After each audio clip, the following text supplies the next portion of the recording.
Sekarang ini baru naik saja sedikit, ribut. Jepang sudah 100.000 per kilo, Bu Ketua. Video yang barusan kalian tonton itu adalah contoh cacat logika yang bernama false comparison atau false equivalence.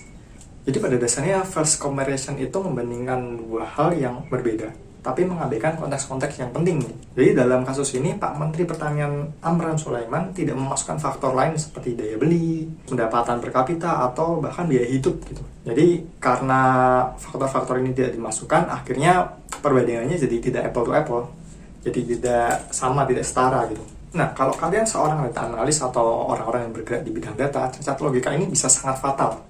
Karena kalian bisa menyesatkan stakeholder, atau bahkan lebih parahnya, kalian bisa menarik kesimpulan yang salah dan membawa keputusan yang salah juga gitu. Yang itu juga membahayakan perusahaan kan. Dan kalau udah gitu ya kredibilitas kalian sebagai data analis bakal hilang. Tapi tenang aja, karena untuk menghindari kesalahan logika ini cukup sederhana, yaitu dengan menormalisasi data kalian. Dan kalian menggunakan metrik-metrik yang lain gitu. Misalnya, kita pakai harga beras yang dibandingkan dengan upah minimum, atau mungkin proporsi harga beras terhadap pengeluaran rumah tangga. Jadi yang kita bandingkan itu bebannya terhadap daya beli masyarakat, bukan sekedar angka mentah harga berasnya gitu. Ya, meskipun Pak Menteri waktu itu berbicara dalam konteks mempertahankan harga beras supaya tidak naik, tapi justru itu semakin menguatkan bahwa harga beras di Jepang itu nggak perlu disinggung, karena itu nggak relevan sama sekali dengan topiknya gitu, dan malah bikin gaduh masyarakat. Soalnya kemarin ada juga Menteri Pertanian yang mengundurkan diri karena bikin gaduh publik di tengah harga beras yang naik gitu.